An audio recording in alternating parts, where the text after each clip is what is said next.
So I've chosen to analyze Mark Commode's Guardian review titled Gone Girl Review Two Different Readings of a Modern Marriage. This review was published in October 2014, and he gives the film a rating of 4 stars out of 6.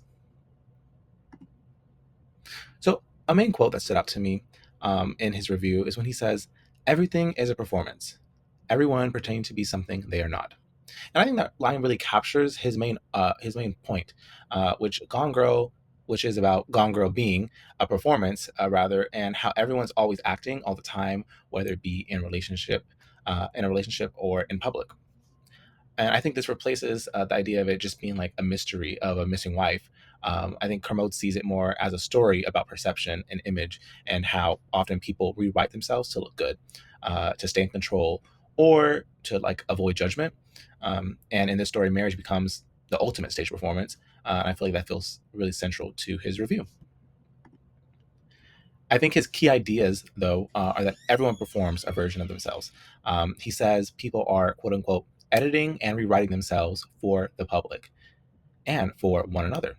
And I think that reframes Gone Girl as, again, a film about image replacing truth.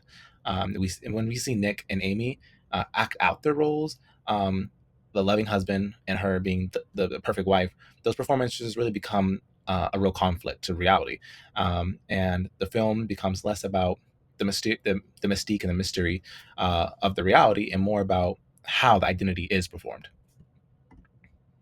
And when discussing genre, form, and adaptation, Kermode points out that, like the novel, the film has like a split structure, and he calls it bifurcated, which basically means told from two voices. And he says that Fincher, the film's director, he really mirrors this duality visually. He also notes that Flynn, the screenplay writer and the author, brilliantly adapted, quote unquote, and reconfigured, end quote, her story, reshaping basically the novel. And instead of just reproducing it, she really reshapes it. So Fincher basically turns the book's unreliable narration into visual tension, and how every scene and makes you question what's real and what's not real and what's being acted out. And I think that connects back to the overall performance and whether or not we know who's being real. When we focus on visual style in Kermode's review, he says that Fincher keeps everything, quote unquote, cool and detached, even when I guess the story gets more violent, calling it, quote unquote, a picture perfect world presented with the untouched clarity of a crime scene. Kermode, basically, he's not just praising the book, but he's saying that the precision reflects like the character's overall emotional control, and how Fincher's clean and calm visual style mirrors Amy's perfectionism and the couple's obsession with image. I think Kermode also uh, uh, found it really important to compare Fincher's work to even like directors like Hitchcock, saying that Gone Girl basically inherits this cynical style of like old thrillers, but updates it obviously for like modern audiences like us. And I think Kermode's review connects perfectly to what we discussed in class, obviously, from power to gender and performance. Amy uses the roles society gives her as like a wife, a victim, a muse, and basically takes that back for her own story and her own control.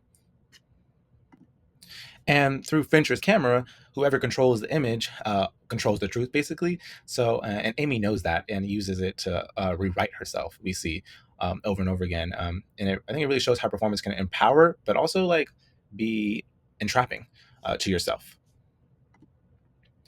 Kermode ends his review calling Gone Girl mercurial and mystifying and tantalizingly missing, quote unquote. And I think that sums up the film using reusing easy answers. But ultimately, the film succeeds because it doesn't just retell the novel again; it transforms it into a more emotionally roller coaster ride for the audience. And I feel like in his review, he really wanted to emphasize that. So thank you for watching. And I feel like Kermode's review really shows how the storytelling is turned really into a performance from novel to screenplay. Again, exposing how power and gender and image all connect. And I think that's what really makes this particular adaptation interesting. So, yeah, thank you.